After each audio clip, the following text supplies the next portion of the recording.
Good morning, students. It is Mrs. Donahue, and it is Tuesday, September the 27th, if you would like to know.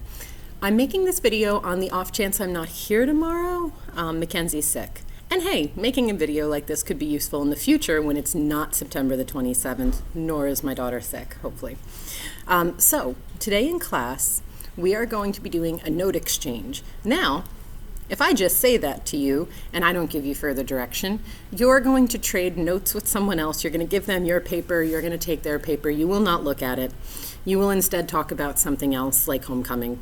And you will tell me that you talked about the notes, but in reality, you're just going to see whose notes looked more thorough, and you're going to run with that. And you're going to tell me that so-and-so did a better job, and I already know your tricks. So, I would like you guys to switch your mindsets a little. In high school, you get a lot of teacher guidance. In college, you don't. Professors lecture out, but they are not required to go sort of group to group, kid to kid, and check in. Your responsibility is to check your understanding against your classmates' understanding. After you check that understanding, you guys are meant to discuss and develop opinion, because you are meant to come to class with those notes, those questions, at least half formed or better. I'd like you to practice this skill. So, when I say exchange your notes, here's what's going to happen. You will get into groups no larger than 3, because after 3, you start goofing off. You will not physically give your paper to anyone else. You will find whoever is brave or a natural-born chatterbox. You will kind of make them the person who prompts the question. Here's the first question that's going to be used. What did you guys think this article was saying? The person who asks the question should not provide an answer unless there is dreadful, uncomfortable, awkward silence lasting more than about 2 minutes. The reason being is that you're going to want to actually pause and provide people a moment to look back over the article, look back over their annotations, see if their annotations were good or useful, because if they were, they probably annotated for the main idea, and they can find a section that jogs their memory and reminds them what the main idea of the article is. Nobody expects that you memorized this. Nobody expects that you read the article one time and became a master of the article. Even professional people using articles take notes and then take a moment to remind themselves what the notes mean. So you are not expected to be any more masterful than people who get paid to do this. Now, after the initial share of what everyone thought the main idea was, you want to then delve into the differences. This could happen a few different ways. You might have someone who either did not read the article or truly did not understand the article at all. Like when you said, what did you guys think the article about? They might have said kittens, and kittens was by no means the correct answer. And everyone else was like, we thought it was about the ethical persuasion of vigilantism and whether or not it belonged in a court. And they were like, oh, I didn't get that from that at all. I got kittens. And kittens sounded really far off.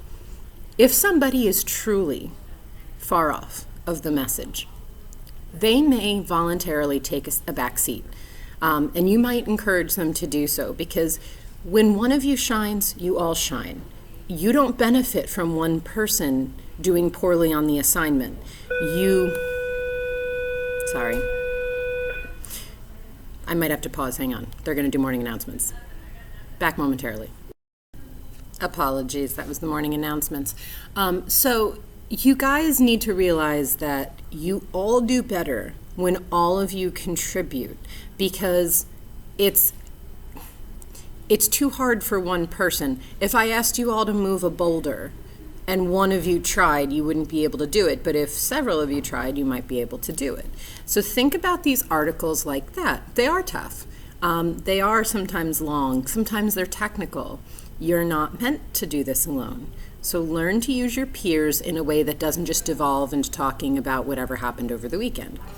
So the first question is, what's the main idea of the article? When discussing this with the group, you may find that maybe a couple of you are close to the same answer. So if you're close to the same answer, you want to find out what the space between those two answers is. So if you said the main idea of why the Why Batman Doesn't Kill the Joker article, if you said the main idea was that there's an ethical reason for Batman not to, and they said that the ethical reason was based in sort of deontology, where Batman's actions are preeminent over utilitarian ethics. You guys want to figure out why they said one and you said the other. So if they're throwing around terms like deontology, that's those agent-specific, agent-forward methodologies of ethical behavior. You want to figure out why you just blanket statemented it as ethics and they went for agency. You need to have that discussion with them. Why did they include one and you didn't? Then it's not about someone being right or wrong, because you are totally allowed to think someone overread one section of the article. Just because they're the loudest voice doesn't mean they're the most correct voice. Even if they're very persuasive, it doesn't mean they're the most correct person. You just want to start gathering all the evidence because you want to have all the talking points. And you want to consider if this person or that person added that the Joker himself is also actually agent-specific ethics, except he's agent-specific and hedonistic.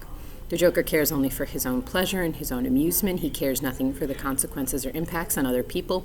He's like an inverse hedonist. If a hedonist always wants to maximize pleasure and minimize pain, the Joker's pleasure is pain, so he is not afraid to maximize it. You might want to be picking apart that with someone else, or you might think that someone else really didn't consider how this connects to the Robin. Like, you might have sat there probing the questions of what's different between Batman and Robin. Does a minor, which both Dick Grayson and Jason Todd would qualify as minors, would they necessarily be subject to following Batman's code of ethics? Are they permitted to develop their own? Does their own code of ethics stand in stark contrast to Batman's, etc.? Now, after you guys have this discussion, or while you're having it, sometimes it's easy to do it while having it because it's as simple as this line or that line was different or didn't make sense. You know exactly what note you're going to be making, etc., etc. Sometimes the conversation kind of sweeps you up and you forget to pause and take notes. As long as you make sure that in some capacity, either during the conversation or after, you keep a different set of notes that are related to the conversation. I'm weird enough that I did that always either on a separate piece of paper where I clearly labeled it discussion, like these are my notes from the discussion, or I would use a second color and do a separate set of notes right on the article. For me, that would depend on how many changes I saw. If I saw the conversation was generally similar to what I already had on my paper, I wasn't going to be using an additional note sheet. I was just going to be taking some of the, what I would think of as more profound changes. I would take notes about them on the paper. And sometimes I would go the extra step to not only say what the note was from the group, but I might write my own response to it.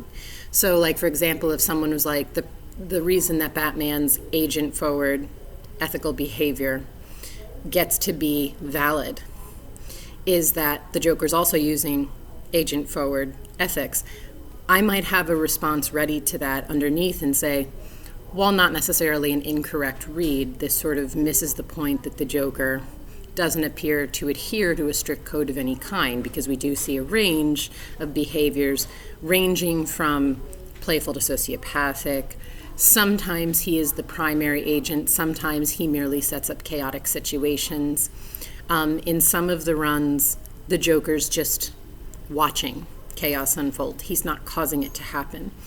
And if I wanted to make that an argument, I would say that that definitely struggles with an agent-forward methodology. That might be what I put on the paper, like underutilizes or misunderstands or ignores the part where the Joker is sometimes a bystander. Not exactly a good bystander. It's not a passive bystander. Often he's rooting on the sidelines. It's more like the Super Bowl for him. But I digress. If the notes seem to be significantly different between you and someone else, I do recommend having that on a clean sheet of separate paper, because you may use it as a learning curve. You may be able to then see what the difference is between what you did initially and what other people in the group did. You may want to do this just to see, like, oh, they're right. I didn't look at those footnotes, and I should have looked at those footnotes. They were helpful. They did clarify this. You just want to look at why their strategy was maybe, in your eyes, more effective. And remember that some of that is subjective. You might not find one of these articles useful because you already have a half-formulated answer in your head for the question that I'm going to be posing to you on your essay. And this article might just not feel relevant. That's not a crime, it's not wrong. Speaking of, the second part of sharing notes with your peers is after you've determined what you think the main idea and best evidence are, after you've gone into that gap between your interpretation and their interpretation, the next thing you want to do is you would like very much to begin the conversation of how are you guys planning to answer the question for the essay. Because it might clarify why some of their interpretations are the way they are. So if someone's really focused on the Joker's role in Gotham as being a primary reason why Batman should not have a Robin, that might be why they're talking a lot about the Joker article, or it might be why the Joker article was their best article, or it might be why they posed 5 or 6 additional questions about that article. That's very possible. And it doesn't mean that that negates what they say if, say, your answer is based more over Batman and Robin's relationship. It just means that it's giving you context. Oh, that's the reason they did that. Take all of the good discussion that they provided you with and sit on it like a little duckling. Or I suppose the mama duck would do the sitting and the duckling would be underneath, nice and warm and cozy. It's okay to just gather that good information from other people and not necessarily have a direct use for it. At least right now, none of you have a crystal ball. While writing this paper, many of you are going to find that you pivot or change or edit your initial ideas. It's really smart at this stage to gather everything and just have it. Because if you gather it now, later it's there and you don't have to go looking for it. And this is the time provided for that sort of hash out conversation. You do want to debate with your neighbors, your peers. After you guys introduce how you're going to answer the question, you may find that it kind of does become a debate. Let me remind you about what I expect from debate in the room. You are to keep your debate focused on the arguments and not sort of cross the line where you start commenting to your classmates. I've not seen this been a problem yet, but I'm just putting it out there. It's unacceptable. And it's a logical fallacy. Attacking your opponent is not a contributing, factor to your own argument. It merely detracts. And it's meant to detract. It's meant to be a distraction. It usually is a distraction because you feel you're losing. If you feel you're losing, instead of getting defensive, because there's no stakes here, right? What are the stakes? You're in an English class writing an essay and you haven't started writing the essay yet. You're still in the developing your ideas stage. So if you're having a debate with someone and you realize oh my goodness, that is a really sort of damning response to my answer. I don't really like my answer anymore. Don't get defensive or upset. I do this, pull at the putty, right? Sometimes it helps to do something empty with your hands. In college, when I started reading all these complex articles, one of my friends taught me to crochet. And sometimes you would catch me just crocheting, staring at a wall. I do a lot of my thinking now when I cook, not because I'm such a good cook that I can afford to turn off half my brain, but there's a few recipes that I know well enough that half my brain is fine to go kind of doodle, as it were. When I was in high school, I would doodle. I would just sit there and I would sort of let my hand doodle little cartoons while my brain was trying to puzzle out what the answer was. Expecting speed is the first great mistake you're making. None of this thinking stuff is meant to go fast.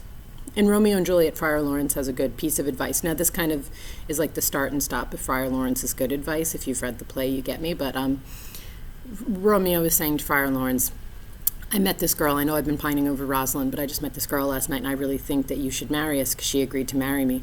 And then Friar Lawrence goes steady and like steady and slow. They stumble that go fast.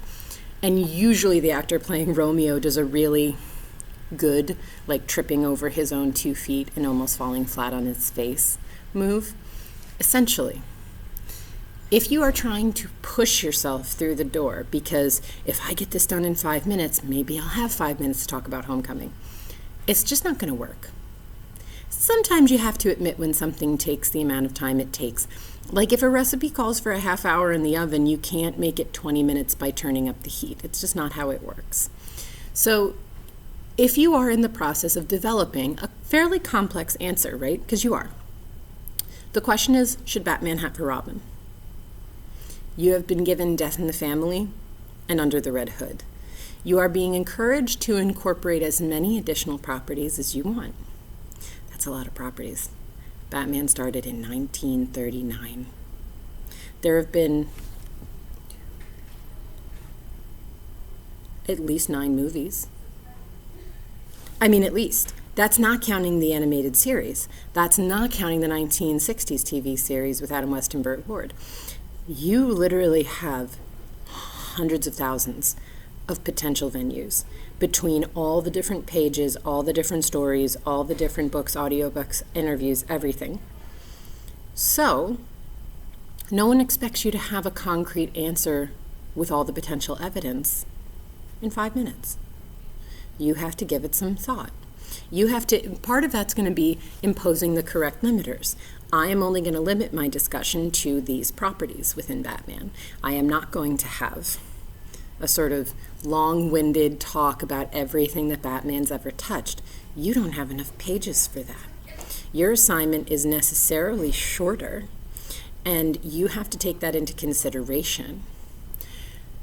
Another thing that you might just, I think I've told you about it before, you might run into the fact that you just didn't consider one of the counter arguments, and someone else came to that conclusion pretty fast and offered you the counter, and then you're stuck going, oh my, I have to come up with a counter for that counter. Like I have to come up with a response. It's okay. Argumentation is hard because once we come up with an answer that we're proud of and we think is good, we tend to go looking for evidence that continues to support that answer. Now there's a flaw here. It becomes an echo chamber telling us that we're always correct. Being always correct is not good. Always correct means never considering the alternatives, means never really opening ourselves up to proper counter. You are not sitting on a soapbox telling people how right you are. You are a lawyer, which means that the opposing side gets to cross-examine you. You don't have to, and nor should you, make counter-argument the primary framework of your essay. If you make your whole essay about telling other people why they're wrong, you never actually get around to saying why you're right. So you want to have a good 60-40, 70-30 divide, depending on your argument. But 70-30 is probably good, 70% in your favor. 50-50 is too much. You would have to have such a specific argument with specific counters to warrant spending half your paper talking about other people and not about yourself. You do want to be the star of your own paper, so please do keep that in mind. It's important that people offer you those counters, hold those mirrors up to your paper so that it can see its own reflection, but don't get distracted. No more than 40% of the paper should be counter. Likewise, I say the same thing about quotation versus analysis. Your paper should not exceed 40% quotation. If you spend half the paper quoting, that means that your argument was so dependent on very specific elements of certain properties as to warrant a very in-depth approach. But it's very rare. I find it very unlikely that even one of you would qualify to use 50% evidence in your paper. 40% is excessively high. I would think somewhere between 20 and 30% is the correct amount for quotation. You should not be using one form of quotation. So that means that I don't want to just see direct quotes. I want to see paraphrase. I want to see embedded. You are permitted in this paper to reference images as well. So you will be using, and I will show you if it suits your needs, you'll be using footnotes. I will ask you to provide the link or the image itself. If it's very important that the image sits on paper, you can use an appendice so that you can actually embed the image directly in the paper. At the end of the paper, you don't do it in the middle of the paper, that's weird. But you shouldn't be losing your voice, your analysis, your argument. You should be the dominant force in that paper. 60%, right? 60% of that paper should be you. 60 to 70. 80 starts looking like you forgot to find evidence.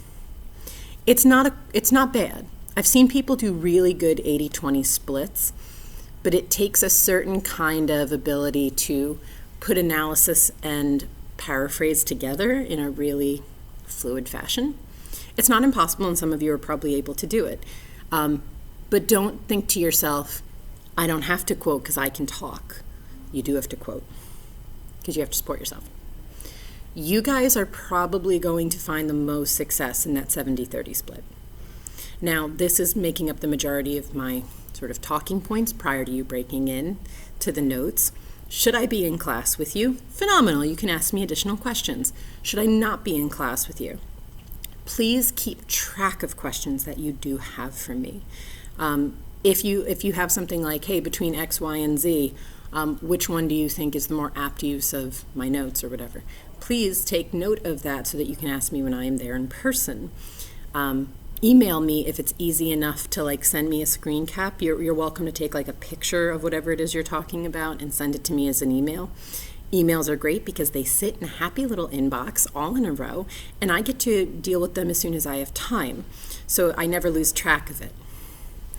I hope this helped you guys understand how to better use your class time, your peers, and your notes, because I like giving you this kind of time to bounce these ideas off of one another. If you're the kind of kid who says, I don't like doing this in school, I like doing it at home, just consider you're not going to have all of your classmates and their notes at home to do this with. If you sit alone in a room, then you're sitting alone in a room. It's an echo chamber. You won't get that effect of hearing the other points of view and using them to flesh out your answer better. I hope this has been helpful. I hope that I'm here in person and that I just have the awkward experience of listening to this lesson as it plays in the classroom. That's right. Have a wonderful day, guys, and I hope that I'm here and I see you.